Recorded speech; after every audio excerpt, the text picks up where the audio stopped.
Good afternoon and welcome to today's STS-135 mission status briefing. All the details of the one and only spacewalk of this mission. With us today we have Chris Edelin, who is the lead space station flight director for this mission. Glenda Brown, who is the lead spacewalk officer or EVA officer for the flight. And Ben Reed, who is the Satellite Servicing Capabilities Office Deputy Project Manager associated with the robotic refueling mission. We'll start off with opening comments from all three of them, and then we'll move on to your questions. Chris?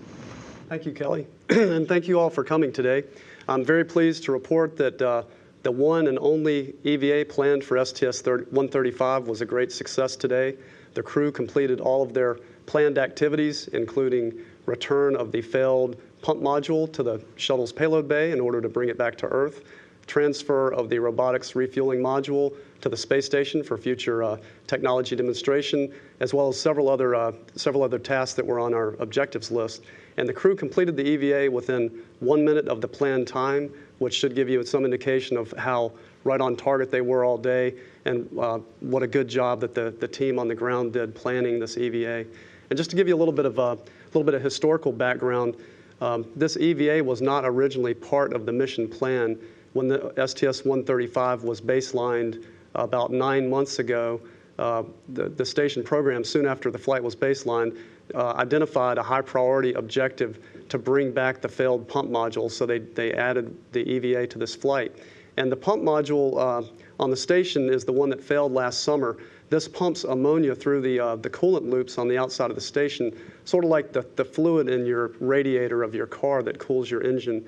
So without the pump module, the electronics inside of space station cannot be cooled off. So we have two that run on space station all the time. Again, this one that we just returned to the payload bay failed last summer, and we're bringing it back to Earth in order to determine what happened with it, what caused it to fail, and that's very important for the space station program to have an understanding of what kind of lifetime to expect with the pump modules that are currently on orbit. So that went very well. As I mentioned, we also installed a new technology demonstrator, the robotic refueling mission. Mr. Reed will be telling you more about that in a few minutes. The crew also installed a materials exposure experiment called ORMATE, which stands for Optical Reflective Materials Experiment. It'll study the effects of space on various high-tech materials. They also cleared out a wire that was interfering with a robotics grapple fixture, a payload data grapple fixture, or PDGF, on the FGB module. And that robotics grapple fixture is not operational yet, but we've gotten one step closer by clearing out this a ground wire, a small wire that was blocking access to one of the data and power latches inside that fixture. The crew also installed a thermal cover over our permanent mating adapter number 3, which is on the port side of the station attached to the Node 3 Tranquility module. This is a side-facing hatch, and it has a pressure equalization valve that when it's exposed to sunlight, it gets very warm, and the continuous thermal cycling on this valve is causing its seal to degrade over time. So this was, again, a high-priority objective for the space station program, to get a thermal cover over this hatch, and we've already seen from the data that the temperatures are stabilizing at a nice, comfortable level. So we'll be confident that this seal will last through the life of the station, through past 2020, and not cause a potential leak. So again, the history of this flight, when we added this EVA, there were lots of challenges. We had a small shuttle crew of 4, so we knew that putting this EVA on the shuttle crew's back would lead to excessively high training load. So we came up with the idea of putting the EVA on the station crew, and we took advantage of the fact that our 2 EVA astronauts, Mike Fossum and Ron Guerin, had already performed 3 EVAs before on a previous shuttle flight. So we took advantage of that synergy, and they jumped right in with their training. We trained this several times in the weightless swimming, the weightless simulator here, which is essentially a huge swimming pool, the neutral buoyancy lab. And one of the challenges was that because Mike and Ron were flying up to space station on Soyuz vehicles and not the shuttle Atlantis, they would arrive in place several months before they'd execute the EVA. So that basically compressed the entire training flow for Mike and Ron. And so the last time they were in the pool together was back in February. So we, with the help of the ground team and our great EVA team here, represented by Glenda, they provided an excellent training plan for Mike and Ron on orbit. They've been preparing for the past several weeks, doing a suit fit check, self-study, reviewing the checklist, and they've conducted several conferences with our EVA team here in Houston to make sure they were ready. And you can really tell how smoothly things went today, how well prepared they were, and I just couldn't be happier with the performance of the team and the crew. Just to fill you in a little bit on the overall status of Space Station, today, again, the focus was on the EVA. Most of the crew was involved directly with the EVA support. Our shuttle crew, even though they didn't go out the door and perform the EVA, they were still key members. Chris Ferguson, our shuttle commander, was in charge of prepping the EVA suits and helping Mike and Ron into their suits both before and after the EVA. Rex Walheim was our spacewalk choreographer. He was on the aft flight deck of Atlantis all day today without a break, reading through each specific step of the checklist, helping Mike and Ron through every single task that they had to perform and making sure that they did that right and didn't leave anything out. Doug and Sandy were in the cupola on the robotic arm, driving the robotic arm to support the transfer of the pump module and the RRM, and you'll see more of that later in the presentation. So otherwise, there was some cargo transfer conducted today. Although we had most of the crew busy supporting the EVA, we were fortunate to have great support from our Russian colleagues, working with some of the spare hands we had from the shuttle crew and Satoshi Furukawa. They were able to complete almost 30 hours of transfer from the multipurpose logistics module into the space station. So we're slightly ahead on the transfer schedule, which is really good news. With the extra day that we added to the mission yesterday, we're going to be in great shape on cargo transfer. I have no concerns there. So with that, I'll hand it over to Glenda to give you some of the details of the EVA. Hello, everyone, and thank you for coming. First of all, I just have to say, wow, this was so great. We worked so hard to get these crews ready, especially during the space shuttle training template. And this was an accelerated template. As Chris said, we all had to put in extra hours for many months to try to get this all together because the crew was on orbit. We had to pull in ground team members to help us out, more so than we ever have before. And it took a lot of people working really hard together, and it was just so good to see it all come together and all goes really so smoothly. Right before the EVA, I leaned over to my on-the-job trainer and said, I just got to say, this is so cool to finally get there and be ready for the EVA. That was quite a moment. We went out the door about 40 minutes late. Fergie and Satoshi were helping Ron and Mike get into their suits, and Mike and Ron get into their suits while Rex was finishing up their final tool config. And then as they were working through all of that, including the aisle or in-suit light exercise pre-breathe protocol, they were making sure, very meticulously checking through all their steps, and they ended up going out the door about 40 minutes late, but we were not at all concerned about that. Chris and I had talked about that and had a good plan for managing the overall day length for the crew. And I brought some video, so let's go ahead and run that.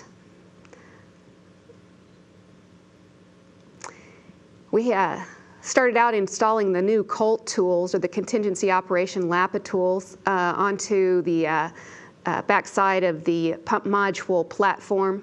Those went right into position. What a great team working together to get that designed. Those tools worked flawlessly. Pump module hung up just a little bit on the external stowage platform before we got it released. He gave it one more little try with the PGT. Bolt didn't turn at all, so he gave it a little yank, and the whole thing came loose. And There you can see it starting to move. It's about 1,500 pounds, so it takes quite a bit to move it. Here you see Ron controlling the whole thing on the robot arm, and notice he's just very slowly turning the whole thing over. It started out in one orientation, kind of a heads-up orientation, and he needed to turn it 180 degrees around so that when he got down to the payload bay, he'd be heads down in the payload bay and could install the pump module when he got down there. All of that went really smoothly. It was just like watching the training in the VR lab and in the neutral buoyancy laboratory. We were really glad to see all of that. Here you see the robotics refueling mission just about to be installed and handed off to the Dexter arm over on the lab nadir. I know that everybody at Goddard was holding their breath here, making sure that we were all sending them good wishes, and we were able to get it installed onto the Dexter just fine. Then it was off to install the MISSE, or the Materials ISS experiment, the small portion of that called the ORMATE. Took some photos of that. That's material samples that are exposed to the ram and wake of space. From there, we went on to work on the grapple fixture that had the little wire sticking out through one of the latch doors. You can see it getting cleared there and then pulled out of the way. That went just like the training. It was just like watching training video to see how well this went, just like we had planned. It doesn't always go that well, but today it sure did, and we were glad to see it. Our final task on the EVA was installing the thermal cover that Chris was talking about. Here you see it coming out of the bag. You can think of it as a great big comforter coming out of the ORU bag, or the on-orbit replacement ORU bag.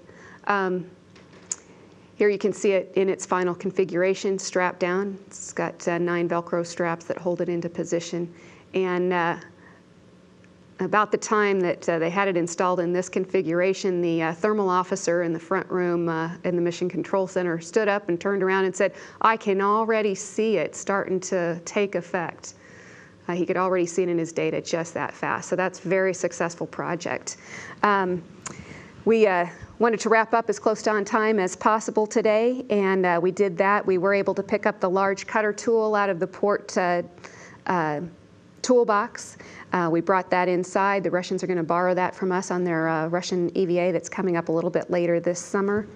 I'm going to take just a minute to thank my team. What a great team. We had Ernie Bell on the airlock position, giving me calls on the configuration of the airlock throughout the EVA. Grant Slusser was keeping track of the EMU consumables, or the spacesuit consumables, how much oxygen we had remaining, how much power and CO2 scrubbing capability. He was assisted by Tamara York. It was great to hear all of them on the loops, and we like to hear them as little as possible, because the more we hear of them, the more problems we're having. And they got to be really quiet today, so we were glad about that.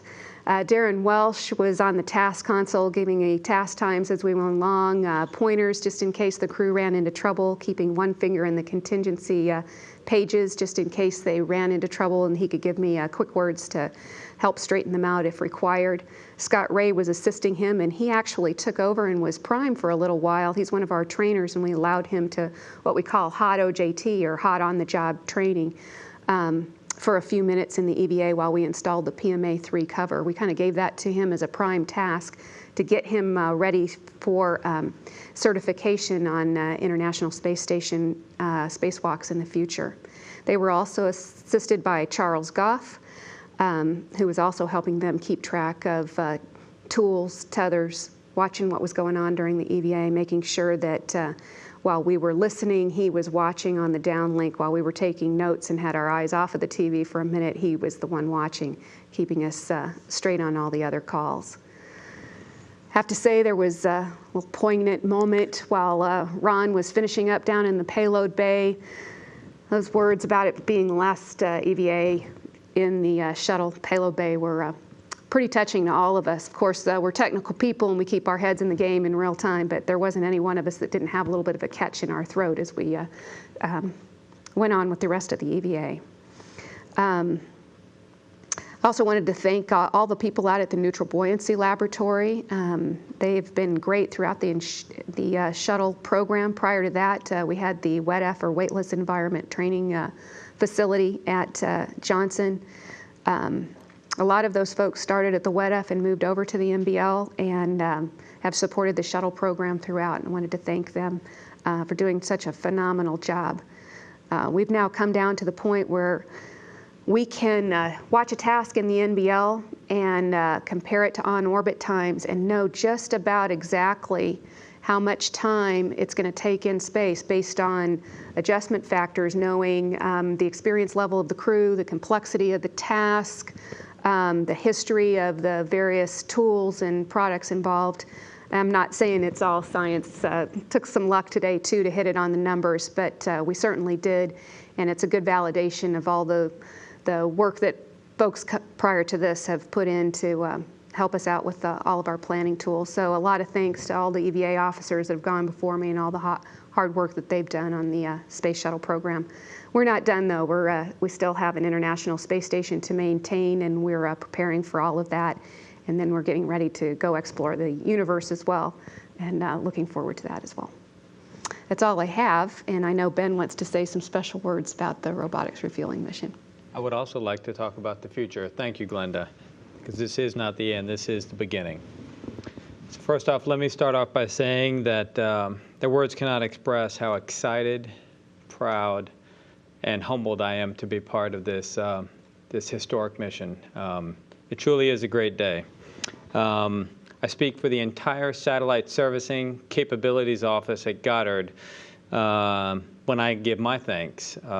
First to the STS-135 team. It's a very large team at Kennedy Space Center. We get excellent support there whenever Goddard processes a payload through the shuttle program. We have had fantastic support with all the Hubble servicing missions, and now with RRM. Cannot say enough about our good friends down in Florida.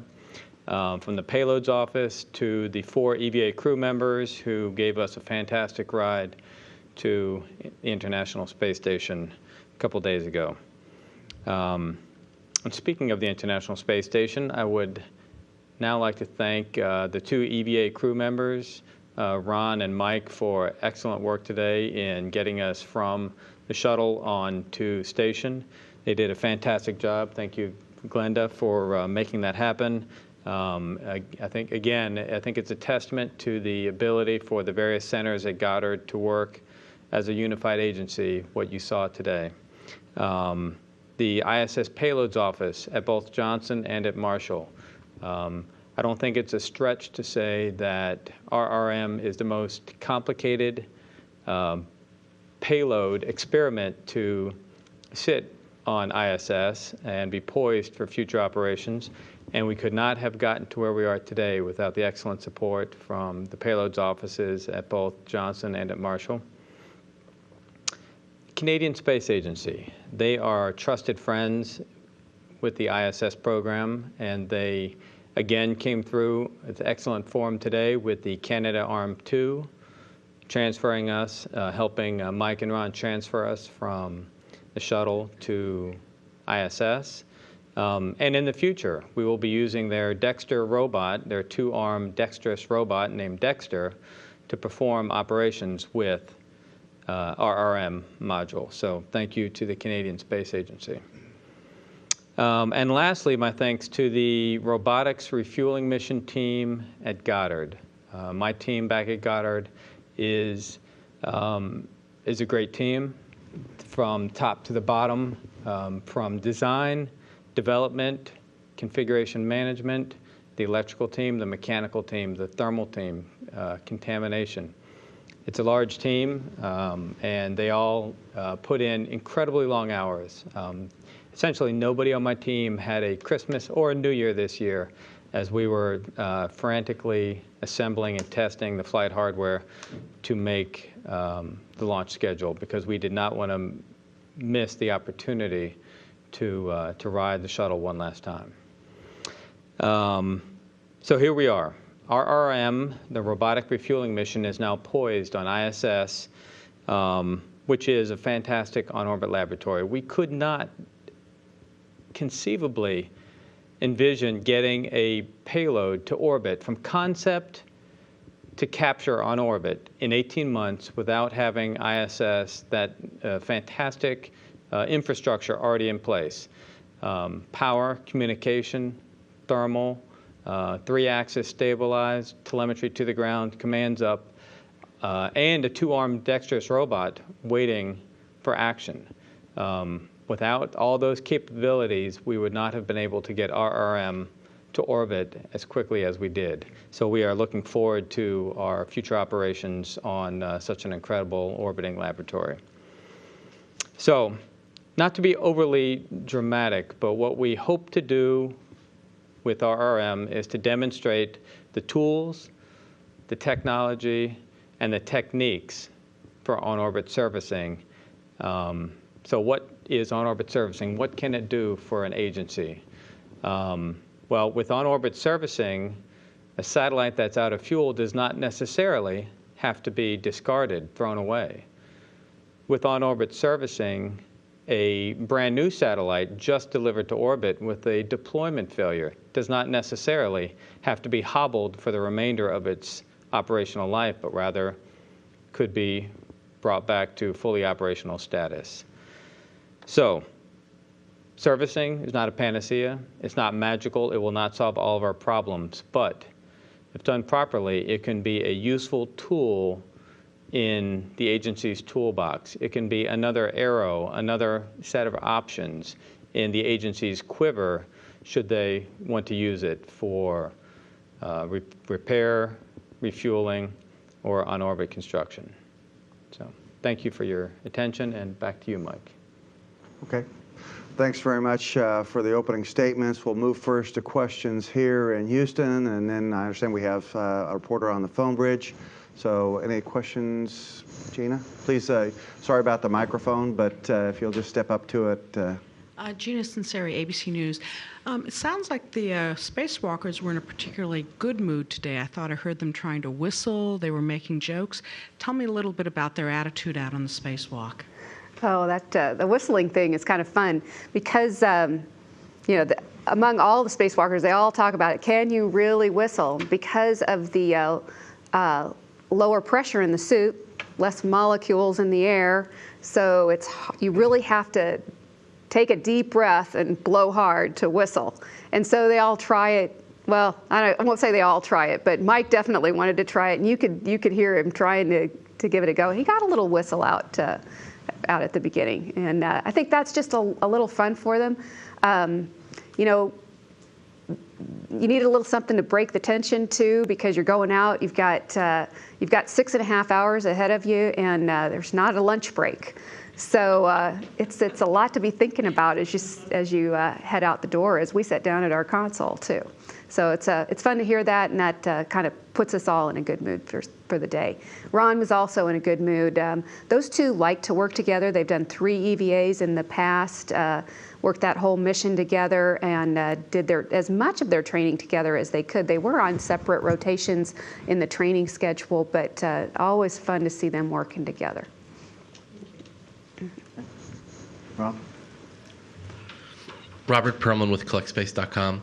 I think I heard that the next U.S.-based EVA is about a year away, if that's correct. So are there any special things that need to be done with the Quest airlock at the close of this EVA to maintain it for a year? I mean, is there anything can it sit dormant for a year and then just be powered back on when needed? We've got a regular maintenance schedule. Each piece of the equipment has its own maintenance requirements. So at a certain rotation time, we've got to get the suits out, hook them up to the surface and cooling umbilicals, and start the pumps on them, and the water pumps to pump cooling fluid through the lines. It's water that runs through the lines, and we reiodinate it. There's an ion filter that we use to clear out any particulate matter that might have grown in the line when it wasn't being used, as well as adding iodine to keep it, a separate filter that adds iodine in to keep anything from growing. So we do that on a regular basis. We scrub the suits within a certain amount of time right after we use them. So in the next couple of weeks, you'll be hearing us doing some what we call loop scrub. It scrubs both the suit itself and the cooling lines going to it. So that's a regular maintenance thing. There is also things that are as simple as the positive pressure relief valve that would provide for keeping the suit from over-pressurizing. It has to be able to crack and open up if the suit pressure got too high. And in order to make sure that that does indeed open and reseat, once a year we've got to get a little poppet keeper out and depress that. So some things really simple like that, and other things fairly complex like the loop scrubs. There are certain, in order to maintain the battery charging capability, we've got to occasionally get out the batteries and do maintenance on those, which involve charging them up and then discharging them again to make sure those are in a good configuration. So a lot of little requirements on all the various hardware. We'll have operations going on. Every couple weeks we'll be back in the control room doing something, and that'll help keep our team fresh as well. Thank you, Mark Carreau for Aviation Week, and mine's for Mr. Reed. When would you expect to do some work with the refueling experiment, and what would be some of the first things that you would do, and then what would sort of happen after that? Great question. So the first thing we're going to do with the RRM module is transfer it from its temporary location where it's stored now on EOTP and move it over to ELC4. That will be a permanent home for operations on the Express Logistics Carrier 4. Once there, we will conduct vision experiments. Future robotic activity, whether on space station, a free-flying servicing spacecraft, all are going to involve some form of machine vision algorithms, right? The ability for natural feature detection, edge detection, the ability for these computer algorithms to sense features automatically. It's nearly impossible to replicate the harsh on-orbit lighting of space on the ground. So we're going to take advantage of the early time of RRM on orbit to conduct these non-contact experiments. After that, we will then get into the contact, and that's where we will use the Dexter robot to access a panel that's on the top of RRM. So I have a model here of RRM, and this is how it will sit on ELC4. On the top, we have this panel here. So our first set of operations will take the end of the Dexter robot arm. It will come over and it will pick up our very first tool, which will be the wire cutter tool. And see if I can do this without breaking the model on live TV.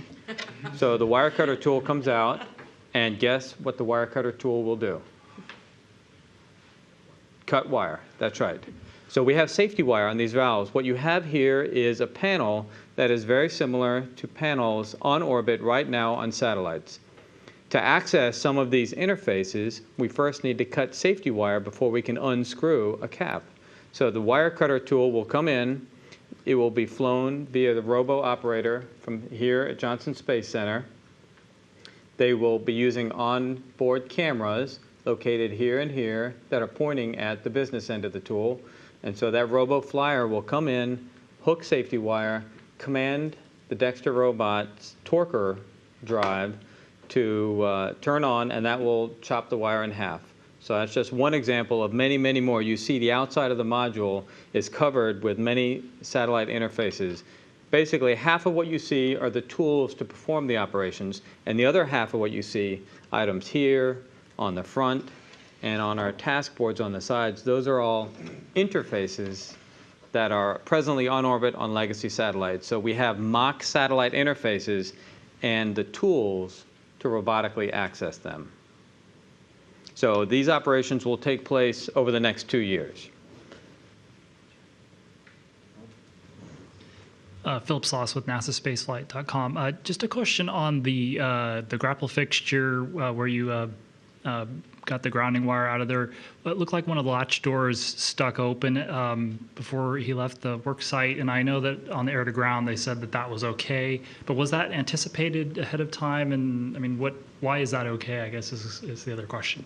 Okay, well, we have seen it before, and we definitely anticipated it here. When this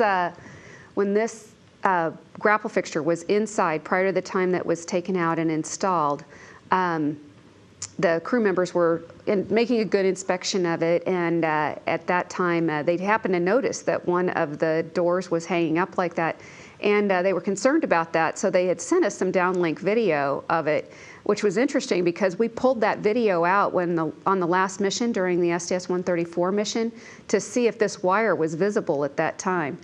And interestingly enough, it wasn't.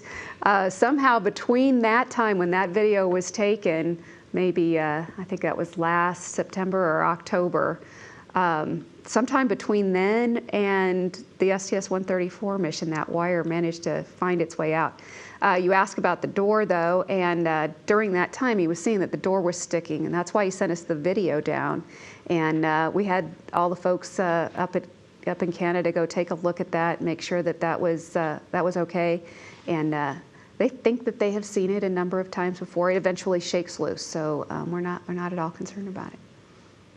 Thanks. And then for Mr. Reed, what is there a sort of a set period of time that you're going to be running all of these tests, and then long term, is there any thought about doing a second generation module that might go up? Again, great question. So we will be using the Dexter robot. The Dexter robot is held at the end of Canadarm2, the 55-foot SSRMS. Space station is a busy place. It is a buzzing hub of activity with incoming vehicles, visiting vehicles. The Canadarm2 and Dexter are needed for some of those operations. So when the robotic facilities are busy, we stand down. When they are available, we will be scheduled in and we will conduct our operations. So I cannot tell you exactly what days in the next 2 years our operations will take place. That's going to depend on a lot of factors outside of our control. We anticipate roughly about 2 years to finish off all the various tasks we have on the module. Each individual task we anticipate running for in the neighborhood of 6 to 8 hours a day. If we need to go longer, the robo-operators here at JSC have eagerly volunteered to work extra hours. We think this is going to be fun for them. Not that moving large ORUs around isn't also fun, but we think this will be a different kind of fun to be able to use Dexter to perform these types of operations. And you asked about follow-on. We built our module with future expansion in mind. So on top of the first on the side, we have 2 task boards. So one task board is here, this footprint, and with 3 mounting points. The lower task board, same footprint, it's 3 mounting points here, here, and here. Well, on top, we built the possibility for a future task board. So you see there are 3 receptacles with no task board around it. So we gave ourselves the option that if we get in orbit and we realize, gosh, it sure would have been great if we'd flown this other doohickey that we didn't think about at the time, or if another customer comes to us with issues with their satellite in space and says, hey, could you fly a zipper? I want to see if I can unzip a zipper with a robot, or whatever the case may be. Well, we have the option here to mount a future task board. Denise Chow at space.com. Question for Chris or Glenda, I'm not actually sure. With this being the last spacewalk of the shuttle era, what exactly does that mean for future space station EVAs? Does that mean that astronauts are going to have to get more extensive training in robotics because there are going to be fewer hands on deck, or are there going to be any changes at all? Yeah, this spacewalk really was a bridge between the past and the future, because it was part shuttle-based and part station-based. The payload, the RRM payload came up on the shuttle. The pump module was going back home on the shuttle. And we had shuttle crew members supporting the spacewalk through robotics and through the inside the vehicle with the choreographing.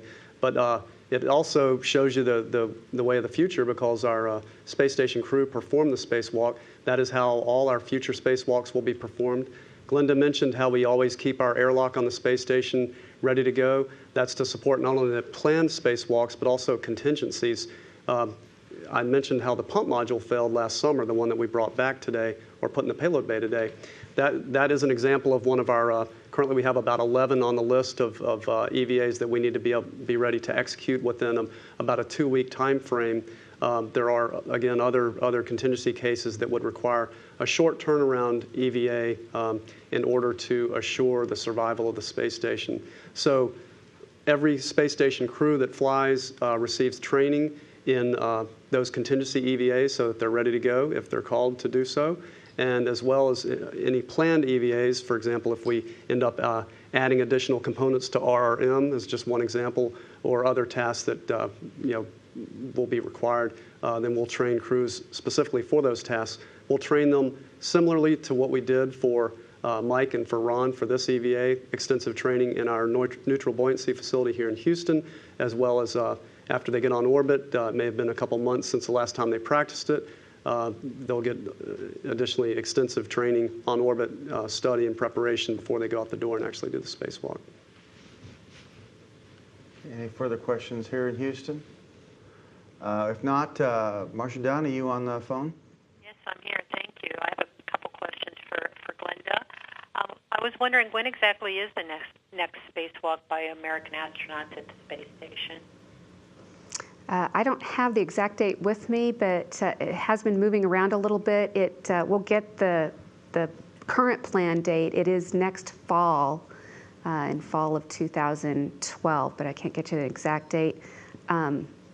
We're pretty far out from that, so I would anticipate that it could very easily move a little bit, a month or two, maybe even. Just depends on some of the visiting vehicle traffic that we were hearing about. There's a lot going on Space Station right now, so we'll have to fit that EVA in between all the other work. Thank you. That's close enough. And I was wondering, as the pump was going into the payload bay, there seemed to be a brief hubbub up there about a strap that may have gotten away. I couldn't tell if it was ascertained whether a strap did float away or not. Do you have any detail? Some of the people on the team, or like I said, everybody's got a job, and we've got a couple of people that are just supposed to be watching for things like that. There was what looked like a short strap, maybe one of the strap handholds from the pump module multi-layer installation that might have come free. At the time that it came loose, Mike was maneuvering around in the payload bay, around the back portion of the payload bay, trying to secure some of that multi-layer insulation that had come up on the top of the pump module. It was sometime during that time frame that the guys saw it float away. It was about an inch wide and about 6 inches long. Looked like it was one of the cloth straps. Those deorbit really quickly. Then we passed on the information to our topo folks to make sure that there wasn't any vehicle concerns with that. And that's all I have on it right now. We may learn more after we get the pump module back and look at the insulation on it. So it sounds like then that the strap did get loose, did get away? It's possible. I don't know exactly what it was. That multi-layer insulation that's on the pump module has several handholds. They're really just meant to help you maneuver the multi-layer insulation around. They're not really meant to be used as translation aid. It is possible that if he had a tether hooked on one of those, they might have come loose.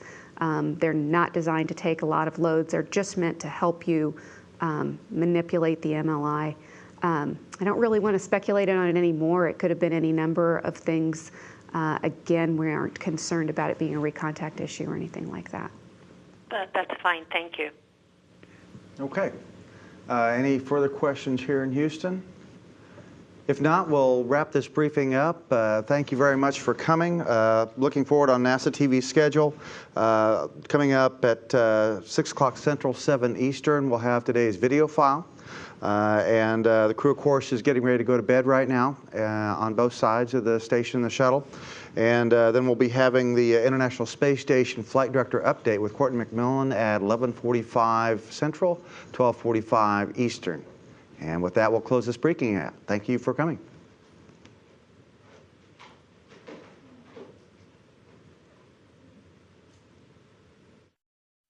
Hi, I'm Glenda Brown. We're the EVA team for the final shuttle mission, and you're watching NASA TV.